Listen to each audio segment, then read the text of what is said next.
You know what I see here? Big words, philosophies, nice policies, feel-good moments, clapping, smiles. And you know what happens? There's no execution. Ever when there's a crisis, up until in Montreal when we had the flooding, we had the mayor that was there and everybody was mobilized at a moment's notice. Well, what happened to all the boroughs that were suffering? D'abord, je trouve ça particulier que le maire de Pierrefonds-Roxboro s'adresse à l'Assemblée seulement en anglais. Je voudrais quand même mentionner qu'ici, on peut parler dans les deux langues.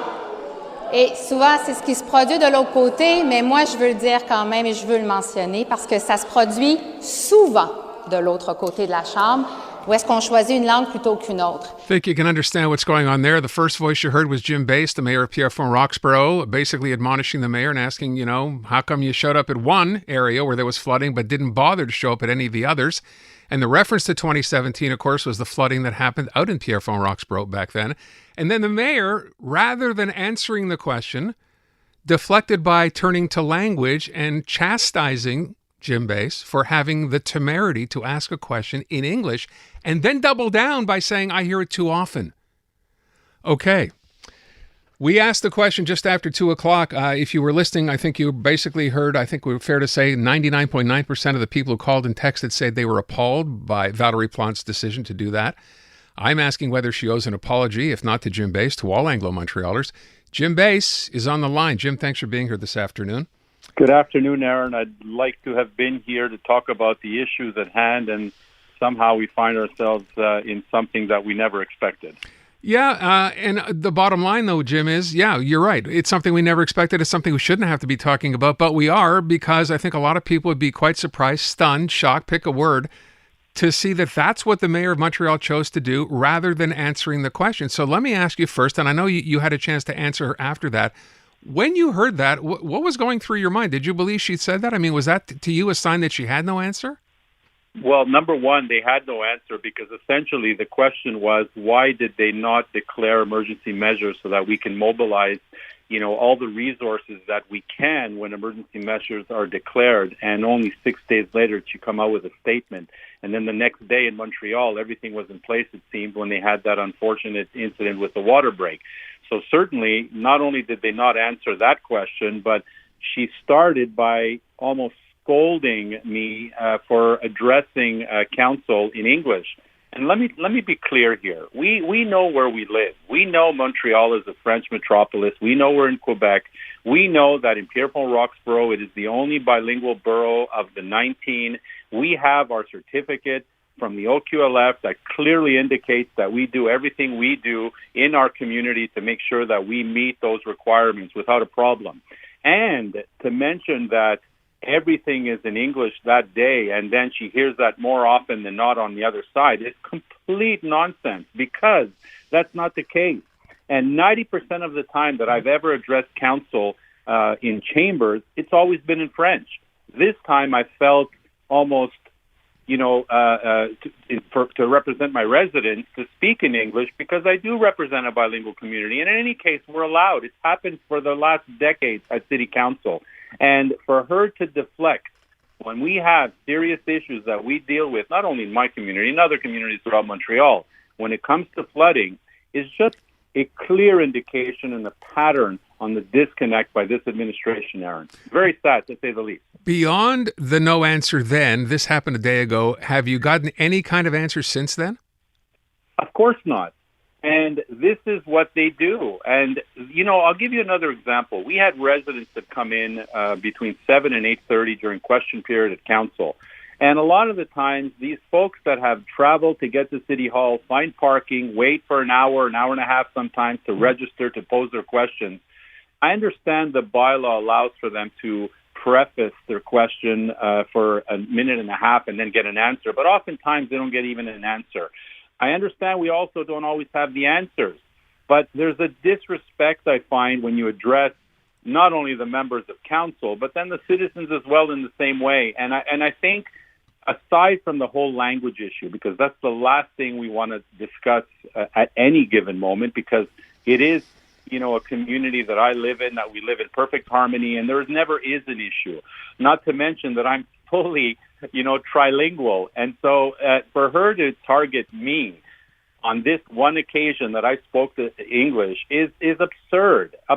And I've seen the comments, and I've heard some of the folks that live in my community and everywhere else, responding to this as ridiculous behavior when it comes to a question of this seriousness that affects so many. Has this ever happened before in council where you've been berated for speaking English?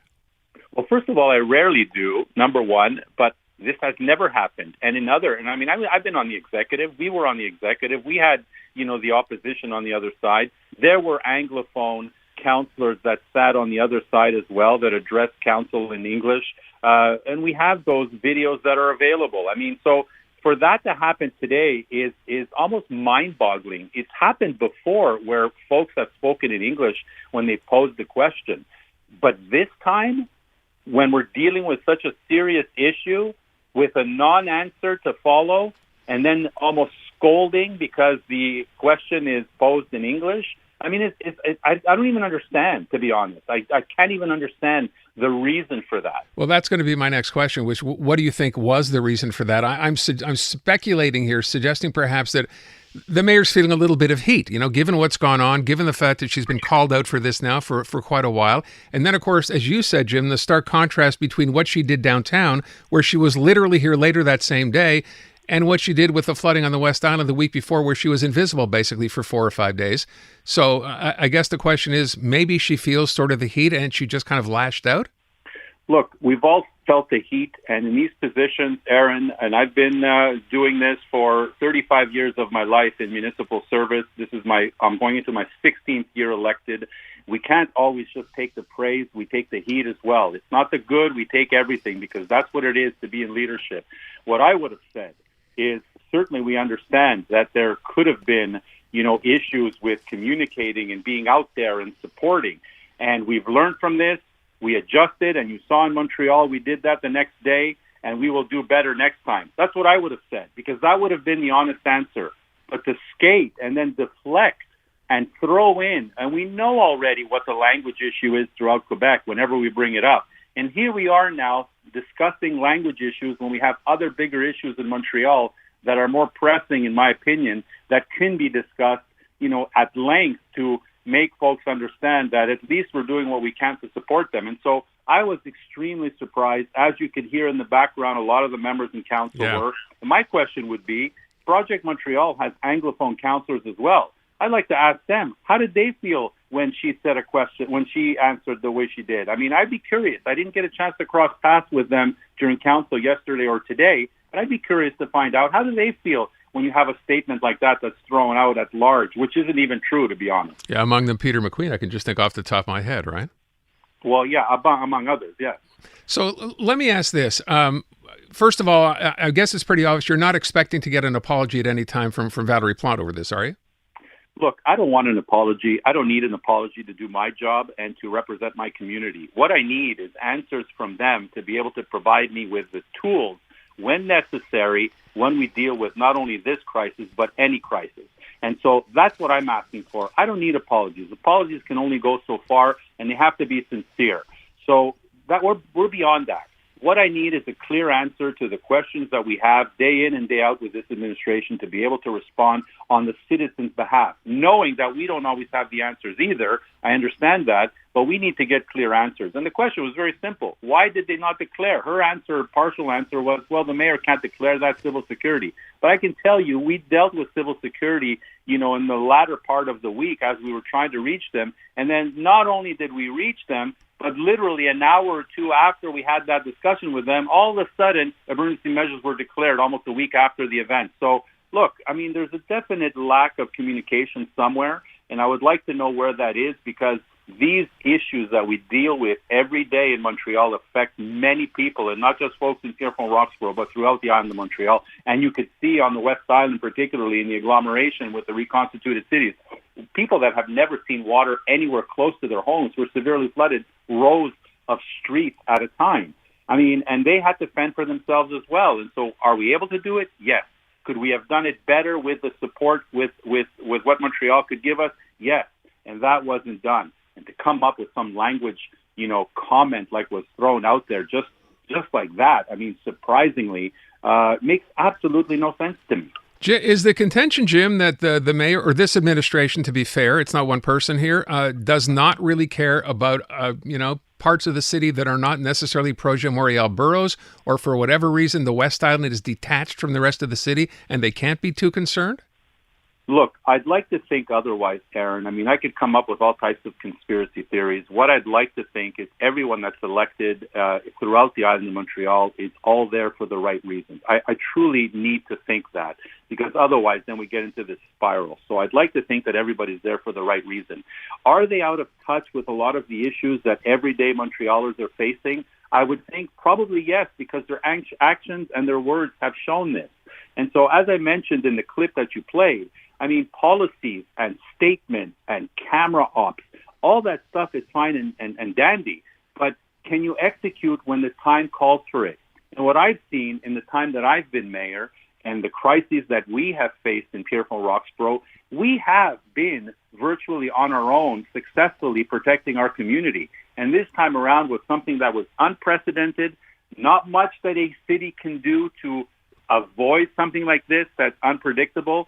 But what we can do is, when it does happen, how do we react and how do we mobilize to make sure that we can alleviate some of the stress and pressure from the people? And that's something that they weren't able to do this time again. And so, look, I was discouraged with the answer I got. I didn't get an answer that satisfied the question that I posed. And here we find ourselves now in a situation where we're talking about something and people are still struggling with their basements and their homes and mold and all the psychological effect that it will have thereafter. And so we're not talking anything about that, unfortunately.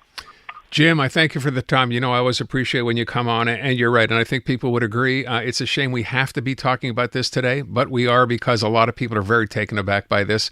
In the meantime, yes, there are many people still affected by the flooding. I don't know what it's like out there right now. Have you been getting the help that you wanted to? Is it starting to happen? Is the city being responsive? Well, look, what help we're getting, I mean, at the beginning of the week where we mobilized the additional trucks to pick up all the material that was at the side of the roads, I mean, we put volunteers in place. As a matter of fact, after this call, I'm heading out into a western sector of my borough to meet residents on that street that were severely impacted to see what analysis we can do thereafter to be able to see, is it something the city could have done differently? Is it some safeguards we can put in place to prevent something like this from happening again should we have that amount of rain? So this is ongoing. Okay. Now, they've called for additional inspectors to be on the ground to help folks assess their properties and so on. Loosely, they threw out something today that there may be some funding, additional funding available to residents as we go forward, but all that's still, to come. In the meantime, we still have people that are living in homes that have difficulty getting the support themselves just to get material out. And that's why we've mobilized as a community to be able to do that for them, where we've emptied, with the volunteers that we have, extraordinary people, 60 to 70 homes. And sorry, I just need to add, Aaron, one more thing. Her comment of always bringing up, she thanks the fire department and the police and all that. No one, appreciates the employees and the staff that do this work every day than we do, because we mention it at every occasion. And even to mislead the public and to say that somehow we don't appreciate the work they do is the furthest from the truth. We're just saying they themselves did not have the resources in place to be able to respond accordingly. And who's driving the bus at the end of the day? I'm sorry, but it's that administration that unfortunately, in my opinion, failed again in a moment of crisis to provide the necessary support to the communities that were all affected. Jim Beis, Mayor of Pierrefonds-Roxboro. Jim, thank you so much. I appreciate it, and keep up the good work. Thank you, folks. Everyone be well.